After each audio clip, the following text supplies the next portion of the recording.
Hello guys, let's start the second part of story, continuing the terrifying journey of the Whispering Gas Station in Montana.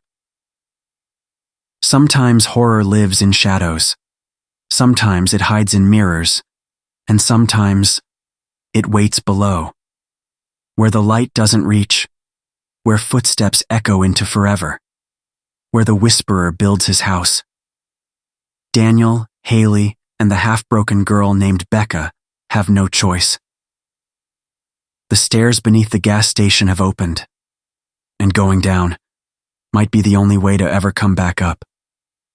Daniel took the lead, crowbar in hand. The flashlight on his phone flickered, but he forced it forward, casting an eerie cone of light down the wet stone steps. Each step squelched underfoot, coated in black moss. The air smelled thick, like something had died down here long ago and hadn't finished rotting. Haley clung to Becca, who was barely conscious, mumbling to herself. The whispering returned, not just in the air but inside their minds. Why did you break the glass? Why did you look? Why are you still breathing? Daniel gritted his teeth. Keep moving. No matter what we hear, just keep moving. They reached the bottom of the stairs and found a hallway. Stone walls, marked with spirals and strange symbols. Some carved, some burned. At the end was a door made of red wood.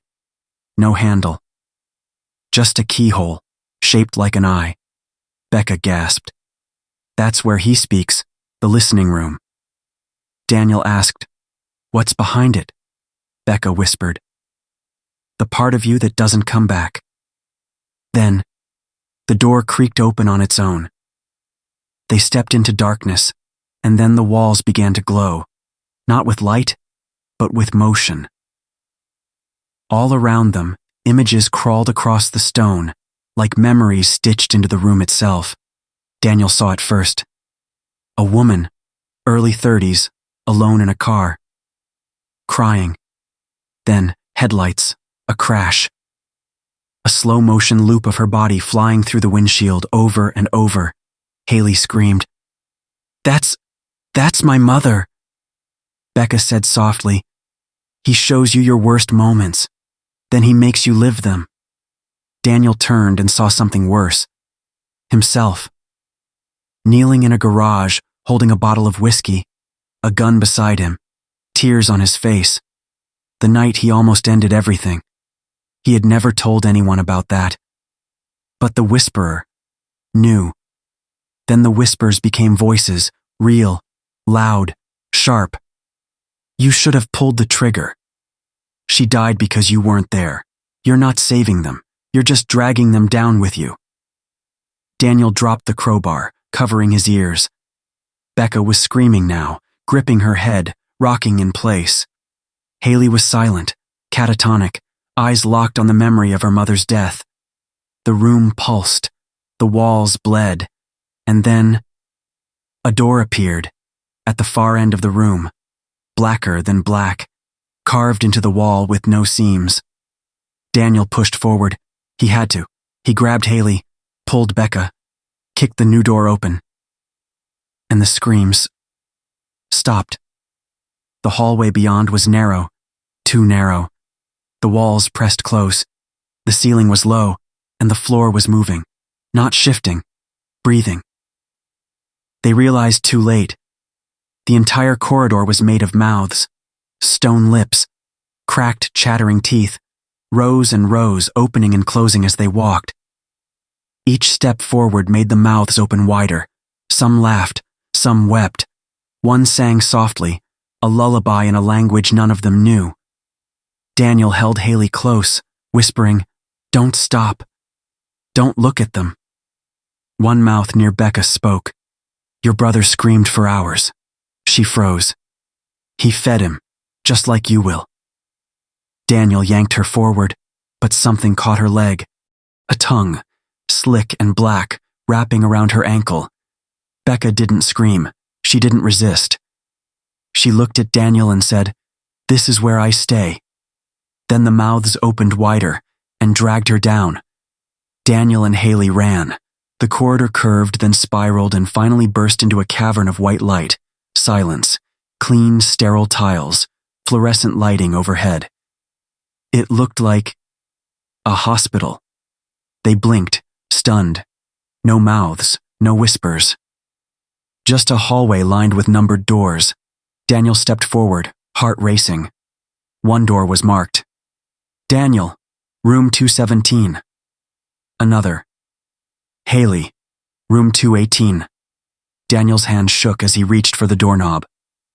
Inside, a replica of his childhood bedroom. Same red sheets, same posters, same desk with broken drawer, and in the center, his father, sitting in the old chair, holding a cigarette, eyes filled with tears. He spoke. I didn't know how to be a father to you. I didn't know how to love you. Daniel froze. You died 10 years ago. His father smiled softly. He let me come back, just long enough to tell you. Daniel stepped forward, but as he did, the image flickered. His father's skin began to peel away like wet paper. Underneath were eyes. Hundreds, blinking, watching. The thing stood. Now that you've heard it, you belong here. Daniel backed up, slammed the door, locked it. Daniel ran to room 218. Inside, Haley sat on the bed. She was staring at a photo album, one that wasn't there seconds ago. Each page showed her mother, laughing, holding her, singing. Then, the pages darkened. Photos of Haley alone, crying in school, sitting in a dark room, cutting herself. One photo showed her, bleeding in the bathtub. Daniel ripped the book away. No, that's not real. Haley looked up, tears on her cheeks. It almost was. Daniel whispered, We're not staying. We're getting out. Behind them, the room began to melt. One more door, at the end of the hallway, black metal, no name. Only one word scratched into it. Feed. Daniel pushed it open. Inside, darkness. And then, the heart. It wasn't a creature, not in the way we understand. It was a structure, a pulsing mass of tissue covered in eyes and mouths, wrapped in barbed tendrils and mirrors. It breathed, and it whispered. Daniel collapsed to his knees. The voices surged. Give us the girl. Feed and be free. She's tasted the loss. She's almost ready. Daniel turned to Haley. She was sobbing, shaking. He stood, shouting, No, take me instead. Silence. Then, laughter. The whisperer spoke in his own voice. You already belong to me. Daniel looked at Haley, terrified, lost, barely holding on. He knew what had to happen.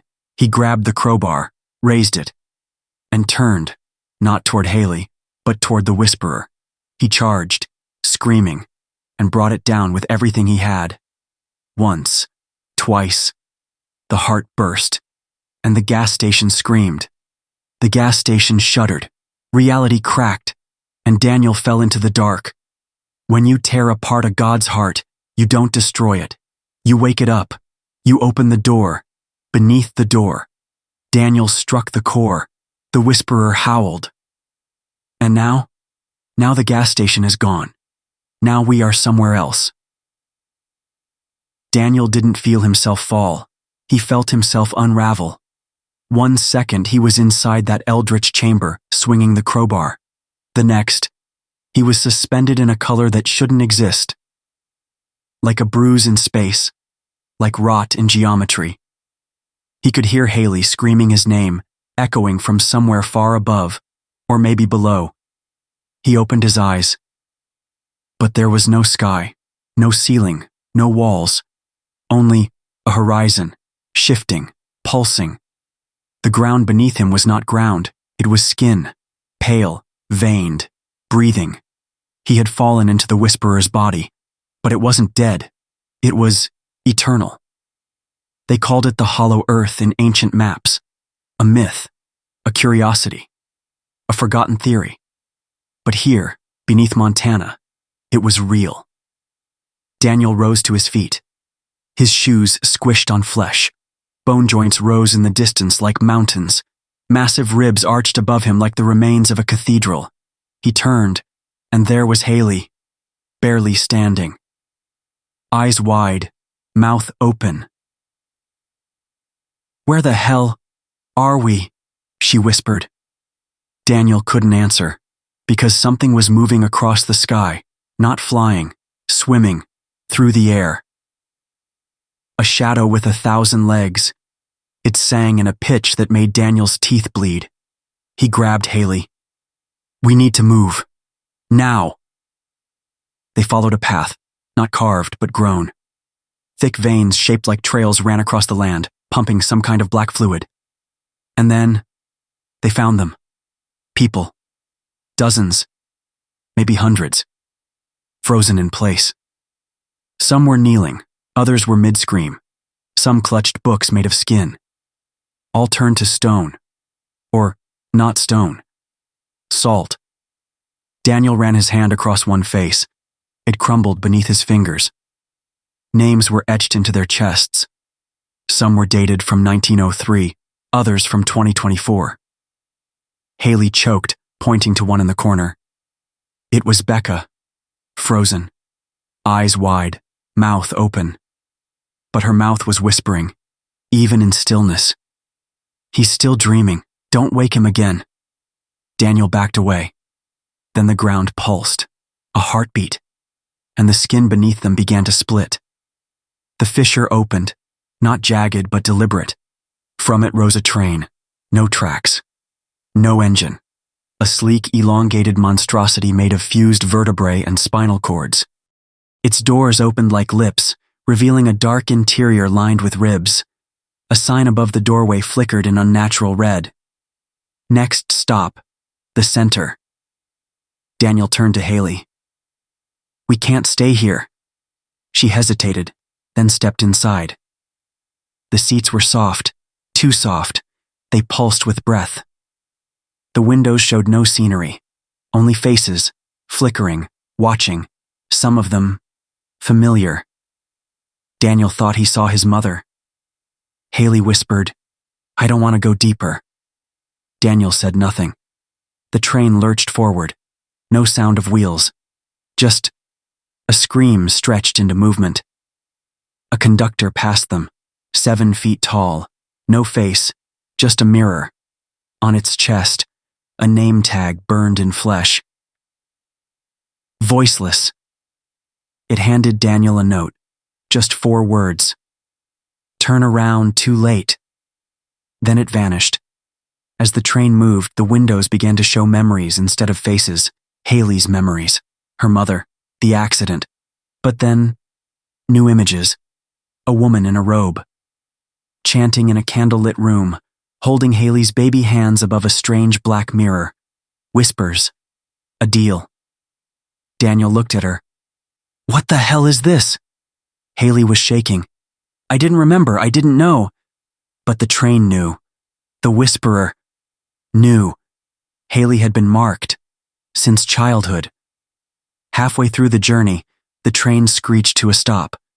The lights dimmed, and the ticket collector appeared. A man, if you could call him that, with no skin, just muscle and sinew and teeth. He didn't speak. He opened his hand. Inside, 2 tokens. One white, one red. Haley grabbed the white one. The collector nodded. Daniel reached for the red one. The collector growled. Suddenly, Daniel saw himself, tied to the tracks, the bone train screaming toward him. Choice. He dropped the token. The collector smiled with 48 teeth and walked away. The train arrived at the final destination. A cave. A cathedral. A womb. The walls were lined with masks, each one sobbing, laughing, or whispering. At the center, a cradle made of stone. Inside it, something small. Breathing. Haley stepped closer. It looked like a fetus, but not human. More like an idea of a god. And above it, hovering, was the whisperer. Not as a heart, not as a structure. but as a face. Daniel's face. And Haley's. Merging, flickering. "You fed us well," it said. "Now, the child will wake." The whisperer offered them a deal. Stay, become part of the new mouth, speak for eternity, never feel pain again. Or resist, destroy the child, and doom themselves. Haley turned to Daniel. "I don't want to be part of him." Daniel nodded, then lifted the crowbar one last time. The fetus opened its eyes and smiled. Every horror has a heart, every curse has a source, and every whisper comes from a mouth. This is it. The end of the road, the cradle beneath the earth, the mouth beneath the cradle, the truth beneath the lie. Daniel stood frozen, crowbar shaking in his hand. Haley was breathing fast, her eyes locked on the thing in the cradle. The fetus, small, pale, human-like in shape, but wrong in every other way. It blinked sideways. Its mouth opened in a yawn that stretched across its entire body. The whisperer's voice echoed from the walls, not in sound but in thought. "We were buried before time. You dug too deep. Now, you will feed us or become us." The masks lining the cathedral began to laugh, some in voices Daniel recognized. His father, his dead sister, even the gas station clerk. A hole opened in the ceiling above the cradle. Not a tunnel, an eye. Through it, Daniel saw something he couldn't comprehend. The gas station, the town, the forests, all of Montana, curved, twisting, turning, not land, but lip. The entire region was the mouth. The highways were veins, the stations were teeth, and the people. They were nothing more than cells in a god's rotting tongue. Daniel dropped the crowbar. He couldn't fight this. It was too big, too ancient. But Haley stepped forward. She wasn't crying. She wasn't afraid. She was resigned. "I was born for this," she whispered. She knelt beside the cradle and touched the fetus. It opened its eyes again, this time fully, and Daniel saw his face in it. And Haley's. It was their child, or a mirror of their union, a twisted echo from a future that should never happen. Haley said softly, "I was marked when I was 5. My blood was promised to the mouth. But if it's mine, maybe I can stop it." She pulled out the bone key she'd found back in part 1, the one from the trap door. She placed it on the fetus's chest. It screamed. So did the earth. The walls of the cathedral shattered. The masks exploded into shards of memory. The whisperer howled, not in pain but in rage. "You refuse your purpose, you starve the hunger. Z." But Haley didn't listen. She whispered an ancient phrase, not from any human tongue but from something older. The fetus crumbled to ash. The ceiling fell, and darkness swallowed them whole. Daniel gasped awake. Concrete, fluorescent lights, motor oil. He was back. At the gas station. But not quite. The windows were bricked shut. The walls bled ink. The clock above the register spun backwards. Haley lay beside him, alive, but unconscious. And on the floor, beside her, the bone key. Daniel grabbed it and looked outside. Nothing but desert. No road, no sky, just tongue. The world had changed. Daniel found a CB radio behind the counter. He turned it on. Static. Then, voices. Hundreds. Thousands. All whispering. Some crying for help. Others offering it. A final voice cut through. "If you're hearing this, it's too late. The mouth is open. We are all inside now." Then silence.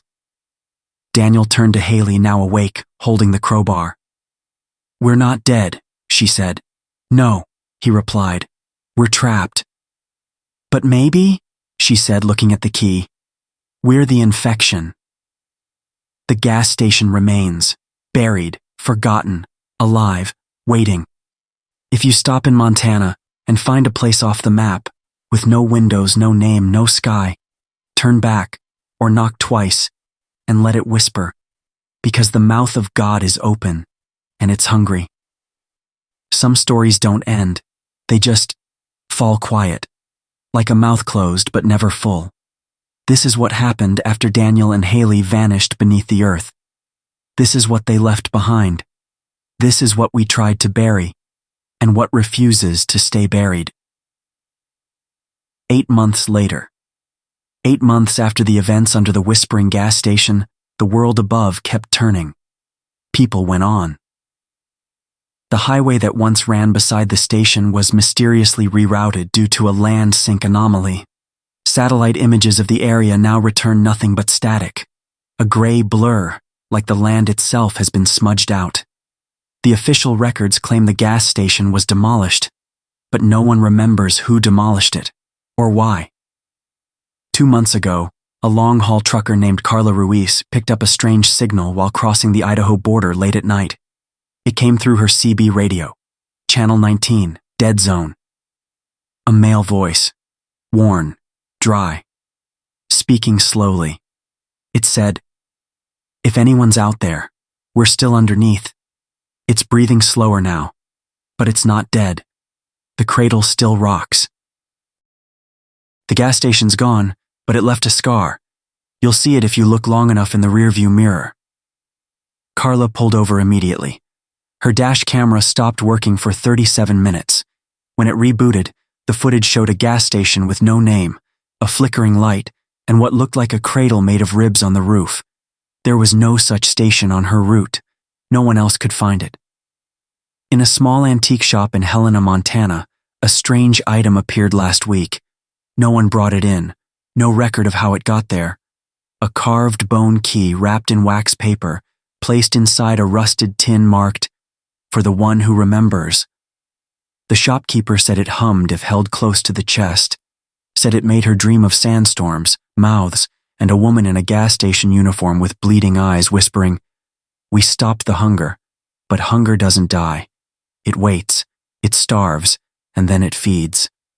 Just outside Billings, a new gas station appeared overnight.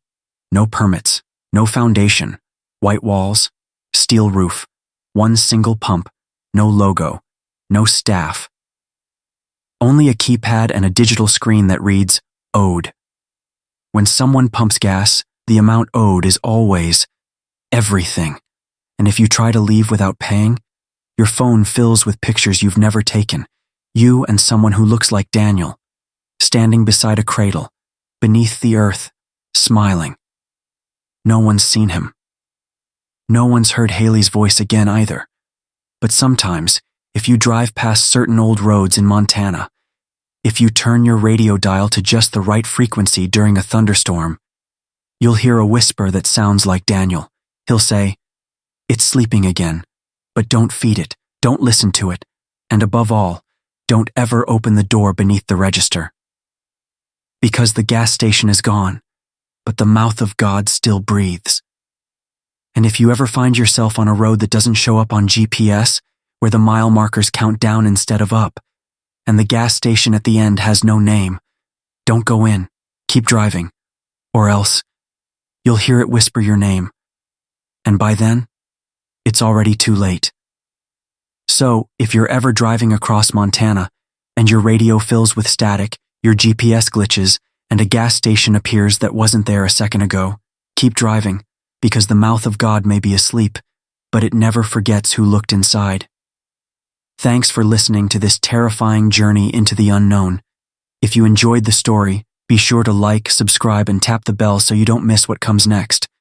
Because we're just getting started. And remember, some doors should never be opened. Good night, and don't listen to the whispers.